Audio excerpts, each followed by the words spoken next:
تاریخ میں یزید کے عیوب میں ایک بہت بڑا سیاہ کرتوت ہے جس کو واقعہ حرہ کا نام دیا جاتا ہے۔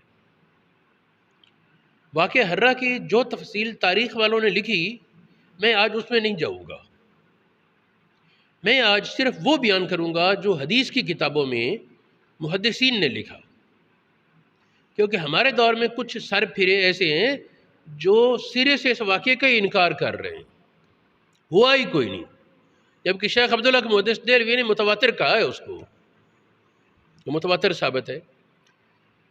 حقیقت یہ ہے کہ اس میں قطعاً شک و شبہ کی گنجائش نہیں کہ واقعہ حرہ میں مدینہ شریف میں بہت سارا ظلم یزید کی فوجوں نے کیا۔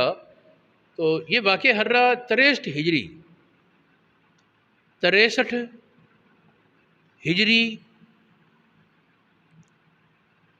28 ذی الحجہ کو پیش آیا۔ یزید کی فوجوں نے مدینہ شریف کی طرف جب اہل مدینہ کو یزید کے برے کردار کی وجہ سے، آج صرف میں اتنی بات کر رہا ہوں جو محدثین نے لکھی، اہل مدینہ کو یزید کے برے کردار کی وجہ سے جب یقین ہوا کہ اب یزید کی بیعت نہ توڑی تو اللہ پاک کا عذاب نازل ہونے کا اندیشہ ہے کہ رسول اللہ کی خلافت پر ایسا نااہل بیٹھا ہے مسلط ہو کر، اس وقت انہوں نے یزید کی بیعت توڑنے کا اعلان کر دیا۔ جو مدینہ شریف میں تھے یزید کے رشتہ دار اور ان کے حمایتی، ان میں سے ایک تعداد کو انہوں نے قسمیں لے کر علاقے سے نکال دیا، یا ان کی سادگی کہہ لو، قسمیں لے کر اپنے علاقے سے نکال دیا کہ تم ہمارے خلاف جنگ میں کبھی نہیں شامل ہوگے اور نہیں آؤ گے ہم سے لڑنے۔ انہوں نے قسمیں اٹھا دی، چھوڑ دیا۔ ادھر یزید کا لشکر روانہ تھا، اسے اطلاع ہو چکی تھی کہ مدینہ شریف میں بغاوت ہو چکی ہے۔ انہوں نے پہلے کچھ دن ان یزید کے رشتہ داروں کو قید رکھا، اس کے بعد کہا کہ یہاں نہیں، انہیں بھیج دینا چاہیے، چلے جائیں دمشق۔ قسمیں لے کر چھوڑ دیا۔ راستے میں ان کی ملاقات ہوئی، یزیدی فوج کے کمانڈر کا نام تھا مسلم بن عقبہ، بوڑھا آدمی تھا لیکن تھا نامراد۔ یہ مدینہ شریف آ رہا تھا، راستے میں مروان کی اور ساتھیوں کی ملاقات ہوئی جو یزیدی تھے۔ مروان نے اس کو بڑا بھڑکایا اس بات پر کہ تم تدبیریں بتانے لگا، اس طریقے سے حملہ کرنا، اس طریقے سے کرنا، مدینہ شریف میں فلاں خاندان جو ہے وہ ہمارا حمیتی ہے، اور اس طرح کی باتیں۔ مروان سے اس نے پوچھا تم نہیں چلو گے ساتھ؟ اس نے کہا میرے ساتھیوں میں سے کوئی تیار نہیں، میں جانے کو تیار ہوں۔ قسمیں توڑ کر آ گیا مروان ساتھ۔ جب مدینہ شریف کے محاذ پر آئے تو انہوں نے دیکھا کہ ہماری فوج سے تعداد بھی زیادہ ہے اہل مدینہ کی، جذبات بھی زیادہ ہیں۔ اہل مدینہ نے پھر خندق بھی کھودی ہوئی تھی، جس کی وجہ سے فتح کرنا بڑا مشکل تھا۔ یہاں جو ہیلہ سازی ہوتی ہے جنگی، اس کو انہوں نے استعمال کیا اور اعلان کرا دیے کہ اہل مدینہ کو ہم دعوت دیتے ہیں یزید کی طرف سے کہ ہم جنگ و جدل نہیں چاہتے، آپ یزید کی بیعت کی طرف لوٹ آئیں، 3 دن آپ کو وقت دیا جاتا ہے۔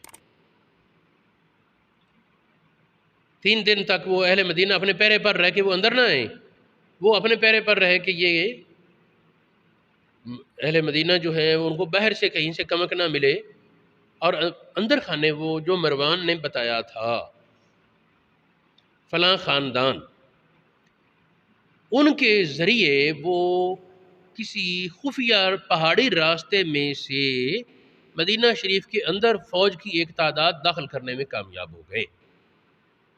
عام اہل مدینہ کو پتہ ہی نہ چلا کہ اس علاقے میں جہاں سے انہوں نے فوج داخل کی وہاں وہ منافق قسم کے لوگ پیرے پر تھے، جو اندر خانے یزیدی تھے، اوپر سے وہ اہل مدینہ کے ساتھ شامل تھے۔ وہ اس قسم کا کوئی چکر چلا، اور جب تیسرے دن یزید کی فوج نے کہا کہ ہاں کیا سوچا ہے، انہوں نے کہا جنگ لڑیں گے، تمہاری بیعت نہیں کریں گے۔ یہاں ایک تو یہ یزیدیوں نے وقت رکھا صبح کا، اور سمت رکھی مدینہ شریف کے مشرق کی، اس طرف سے حملہ۔ اب ظاہر ہے کہ اہل مدینہ کی فوج کو سامنے سورج آنکھوں میں چن جاتا، آنکھیں اس وجہ سے کھلنا مشکل تھی۔ دوسرا یہ کہ اس کے باوجود جنگ جب شروع ہوئی تو یزیدی فوج کے قدم بار بار اکھڑنے لگے، پھر وہ سنبھلتے، پھر اکھڑتے، پھر سنبھلتے۔ اس دوران اچانک وہ ایک تو مسلم بن عقبہ نے پہلے تقریر کی اور انہوں نے کہا میں تمہاری تنخواہیں بند کرا دوں گا، یہ کر دوں گا، وہ کر دوں گا۔ اس کے بعد عقب سے اچانک جب نعرہ لگا اور حملہ ہوا تو اہل مدینہ گھبرا گئے، یہ کیا ہوا ہے؟ اس کے نتیجے میں پھر مدینہ شریف میں ظلم و ستم کا بازار گرم ہوا اور بہت وہ یزیدی فوج نے اپنی بد کرداری کی۔ سینکڑوں کی تعداد میں صحابہ اور ان کے اولاد وہ قتل کیے گئے جنگ کے بغیر۔ تاریخ والوں نے اس سے بہت زیادہ تعداد بتائی ہے، ممکن ہے وہ حق کو یا نہ ہو، لیکن آخر مدینہ شریف میں جنگ کے بغیر بندہ قتل کرنا یہ کون حلال لکھتا ہے؟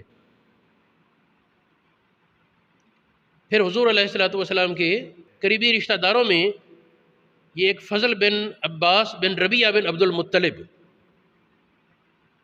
وہ بھی شہید ہوئے، اور بھی بہت سے لوگوں کو انہوں نے شہید کیا۔ خیر، اب جو بات میں اس کے حوالے سے دو اور باتیں بتانا چاہوں گا، ایک تو یہ سعید بن مسیب تابعی بہت بڑے اہل علم سے تھے۔ جب یزیدی فوجوں نے مدینہ شریف پر غلبہ پا لیا تو یہ مسجد نبوی میں چھپ گئے۔ جب یزیدی فوج اہل مدینہ کو اور یزید کی بیعت نہ کرنے، اور انہوں نے یزید کی بیعت میں اتنا زور دیا کہ کسی نے کہا نا کہ میں قرآن و سنت کے مطابق یزید کی بیعت کرتا ہوں، اس کو قتل۔ کسی نے اگر یہ کہہ دیا کہ میں عام مسلمانوں کے ساتھ ہوں، اگر وہ یزید کو مان لیں گے میں بھی مان لوں گا، اس کو بھی قتل۔ اس کا موقف یہ تھا مسلم بن عقبہ کا کہ تم اہل مدینہ یوں بیعت کرو یزید کی کہ یزید ہمارے جان کا مال کا مالک ہے، وہ چاہے ہمیں زندہ رکھے چاہے قتل کرے، جو اس پر بیعت کرتا اسے چھوڑ دے، باقی سب کو قتل کر رہے تھے۔ یزیدی انتہائی ظلم و ستم کا بازار انہوں نے گرم کیا۔ اس میں اکابر صحابہ میں سے جو حضرات زندہ تھے نا، ان کو بھی معافی نہ ملی۔ چنانچہ حضرت ابو سعید خدری رضی اللہ تعالی عنہ آپ کے بارے ملتا ہے کہ آپ ایک غار میں چھپ گئے شہر کے ایک طرف۔ جب یزیدی فوج کا غلبہ دیکھا، سپاہی وہاں جانے لگا، اوپر سے یزیدی پوچھا کون ہے؟ انہوں نے کہا ابو سعید۔ اس نے کہا کہ جو کچھ ہے ہمارے حوالے کر دو اور تیار ہو جائے قتل کے لیے۔ انہوں نے کہا کہ اگر تو اندر رہے گا تو میں مار دوں گا، تلوار میرے پاس ہے، لیکن اگر تو مال دولت چاہیے میرے پاس یہاں کہاں ہے، وہ گھر پڑا ہے، جاؤ لوٹو۔ وہ آدمی سپاہی اندر آ گیا، آپ نے تلوار پھینک دی۔ اس نے کہا یہ کیا ہے؟ فرمایا کہ میں اپنے قتل پر مدد نہیں کرتا تھا، اس لیے میں نے روکا ہے پہلے، لیکن جس طرح قرآن پاک میں ہے آدم علیہ السلام کے دو بیٹوں کا واقعہ، حابیل اور قابیل کا، تو حابیل نے مقابلہ نہیں کیا بلکہ کہا انی ارید ان تبوء باسمی و اسمک، میرا ارادہ یہ کہ اپنا گناہ بھی تو اٹھا اور میرے گناہ بھی تیرے کھاتے پڑ جائے، تو مجھے قتل کر دے، کر قتل، میں تیار ہوں مرنے کے لیے۔ لیکن کوئی سبب ایسا بنا کہ وہ قتل نہ کر سکا۔ اس کے بعد یہ سپاہی تو دوڑ گیا، لیکن پھر کچھ اور لوگ انہوں نے حضرت ابو سعید خدری کو پکڑ لیا اور داڑھی کی ایک ایک کر کے تمام بال اکھیڑ دیے، اذیتیں دی۔ ظاہر ہے کہ یہ بڑی ایک عجیب بات ہے، یہ تاریخ میں موجود ہے داڑھی کے بال اکھیڑنا۔ پھر دیکھیں کہ حضرت جابر رضی اللہ تعالیٰ عنہ معمر تھے، غالباً نابینا بھی ہو چکے تھے۔ ان کے پاس ایک تبرک تھا نبی پاک کا۔ حضور علیہ السلام نے ایک بار سفر میں، نبی پاک نے ایک مرتبہ سفر میں دیکھا کہ جابر کا اونٹ مٹھا ہے، سست ہو گیا ہے، تو نبی پاک نے فرمایا کہ جابر کیا بات ہے؟ پیچھے بھی عرض کی یا رسول اللہ اونٹ چلتا نہیں، کیا کروں، لشکر سے پیچھے رہ رہا ہوں۔ نبی پاک نے اونٹ کو تھپکی لگائی، اونٹ تیز ہو گیا۔ یہ بخاری اور مسلم میں یہ حدیث موجود ہے۔ اس کے بعد حضور علیہ السلام کو اسی سفر کے دوران نبی پاک آگے چل رہے تھے اور ملاقات ہوئی، جابر کا اونٹ بڑا تیز ہے۔ اور میں سنا جابر اونٹ کے کیا حال؟ عرض کی یا رسول اللہ آپ کی برکت پہنچی آپ کے ہاتھ کی۔ فرمایا مجھے بیچ دو۔ جابر نے عرض کی یا رسول اللہ آپ کے نہیں، فرمایا نہیں مجھے فروخت کرو۔ نبی پاک طریقہ بھی سکھاتے تھے نا کاروبار کا۔ تو پھر حضور علیہ السلام نے 40 درہم میں اونٹ خرید لیا۔ جب مدینہ شریف آئے تو وہ گھر سامان وغیرہ جو تھا اتارا، شرط لگا رہی نبی پاک سے یا رسول اللہ میرے پاس سامان ہے، میں کیا کروں سامان کو، مدینہ شریف پہنچ کر دوں گا اونٹ۔ فرمایا ٹھیک ہے۔ مدینہ شریف میں آنے کے بعد بیوی سے ذکر کیا کہ نبی پاک مسکرا رہے تھے، ہنسی میں آپ نے یہ بات کہی تھی۔ بیوی نے کہا نبی پاک کی ہنسی بھی باطل نہیں، جاؤ۔ بیوی کی عمر کچھ زیادہ تھی، اگرچہ بعد میں جابر بھی کم نہ رہے، لیکن اس وقت شادی کے ابتدائی ایام اور جابر نو عمر تھے۔ بیوی ان کی فقیہہ تھی اور معمر تھی کچھ۔